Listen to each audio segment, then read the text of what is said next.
Before you begin removing your steering wheel clock spring, you will need to locate the battery in the rear cargo area and disconnect the negative battery cable. Make sure and wait at least 15 minutes before doing any work with the airbag. This will help combat any accidental deployment.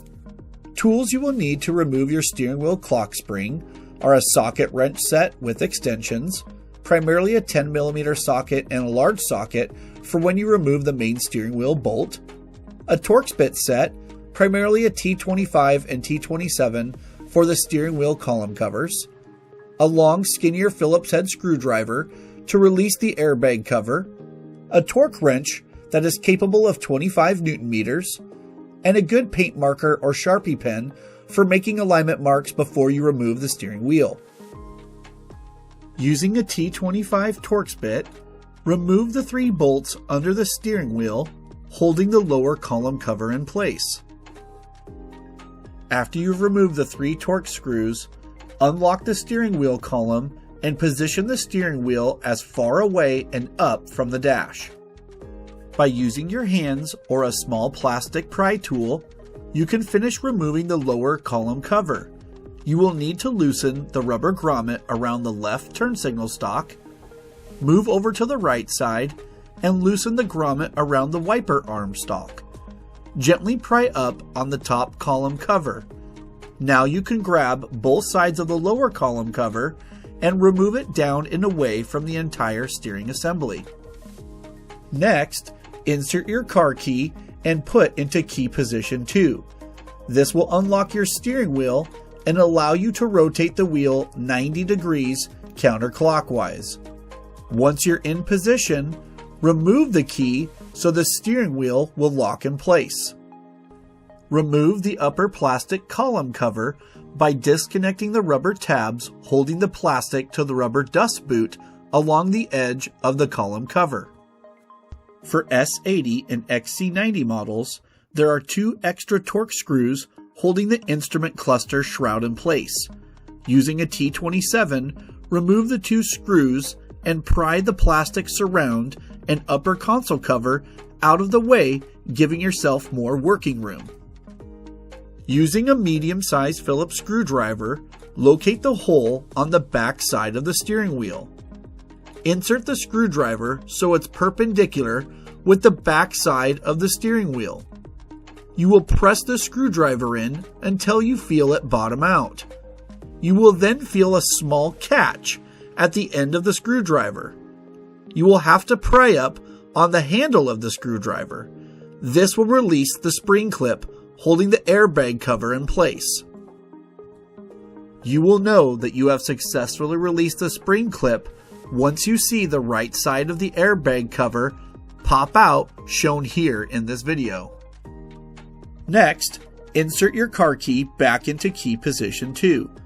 Rotate the steering wheel 180 degrees clockwise.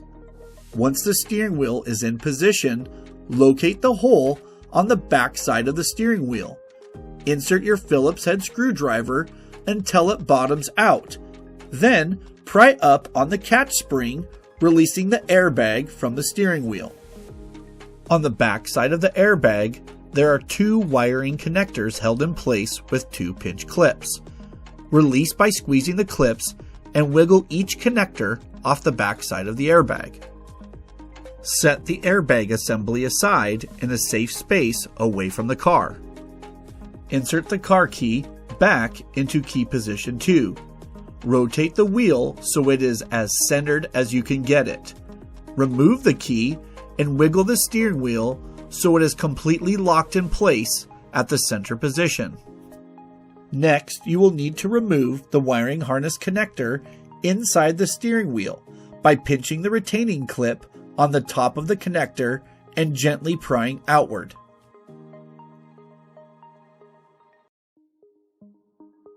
Guide the 2 airbag wires and clips under the retaining strap so all wiring is free and out of the way. Using an 18mm socket and wrench, remove the center steering wheel bolt.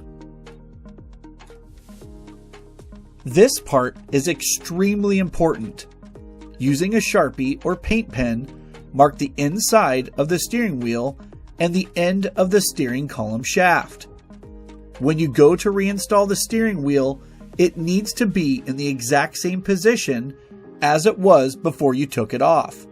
So make sure your index mark is accurate and easy to see. Once you have made your index markings, you can now gently remove the steering wheel off the spline shaft while guiding the airbag wiring harness through the back side of the steering wheel. Set the steering wheel aside in a safe location. Now you have a complete view of the steering wheel clock spring assembly. Do your best to not move this connector or change its position when removing the assembly from the vehicle. Next, you will need to unplug the main clock spring harness connector from the side of the clock spring assembly. Pry the clip tab up while gently pulling the connector away from the assembly. Next, using a small Phillips head screwdriver, remove the 3 outer screws on the clock spring assembly. Once the outer screws have been removed, you can gently wiggle the clock spring assembly off and away from the end of the steering column.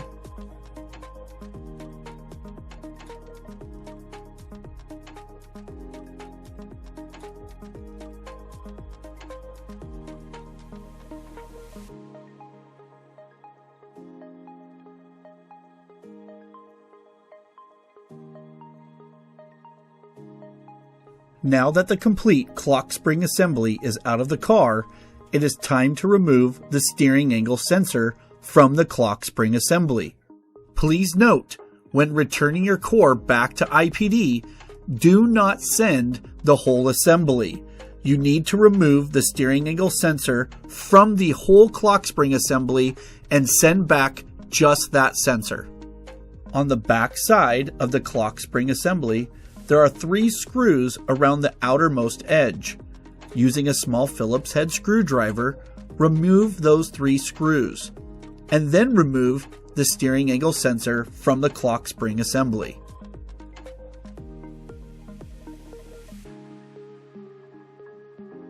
This is the part that you'll be returning to IPD.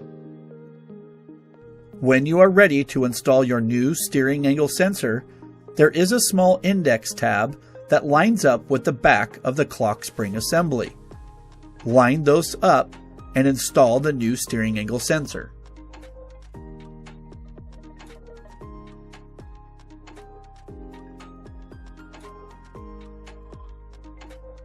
You can rotate the front side of the clock spring assembly to ensure everything is stacked correctly and moves freely. Go ahead and replace the 3 small Phillips head screws around the outer edge of the clock spring assembly.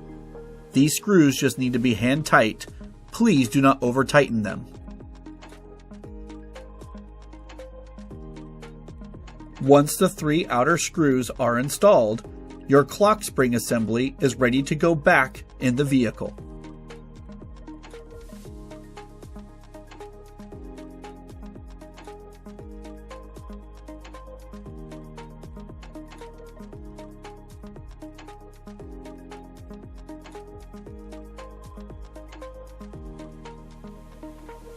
When installing the clock spring assembly, there are 2 plugs on the back side that need to be seated onto the end of the steering column.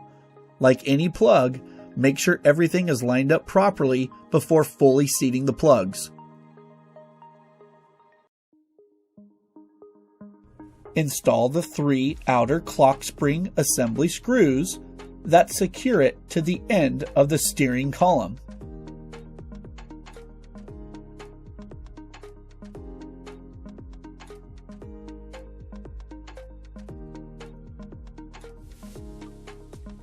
Before installing your steering wheel, get a good eye on the index mark you made on the spline and on the inside of the steering wheel.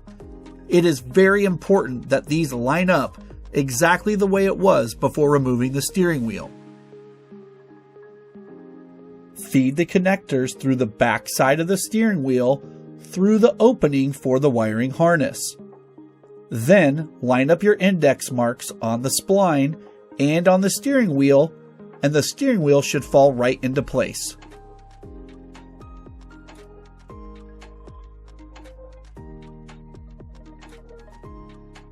Next, you can install the center steering wheel bolt. At first, thread it down by hand.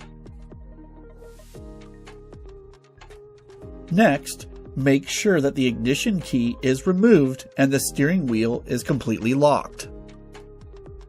Using a torque wrench, tighten down the main steering wheel bolt to 30 Newton meters or 22 pound-feet of torque plus 30 degrees.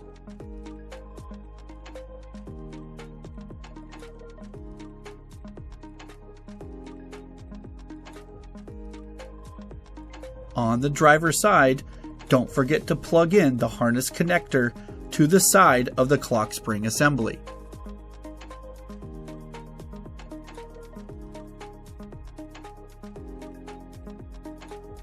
Now it's time to plug in the steering wheel and airbag wiring connectors. Start with plugging in the top steering wheel connector. They are different shapes, so you can't plug them in incorrectly. Tuck the two airbag connectors back under the retaining strap.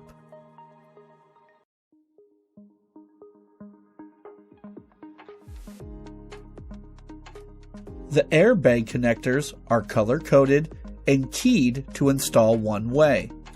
Plug both connectors in to the airbag assembly. These produce an audible click sound when installed correctly. Line up the airbag with your steering wheel. Using your hands pressed evenly across the airbag, snap it all into place. Now you can replace your upper and lower plastic column covers. It's easiest to line up the upper and bottom, having your rubber grommet secured on both sides. The two halves will sandwich into place if the grommets are secured properly. Now replace the 3 lower column cover T25 torque screws.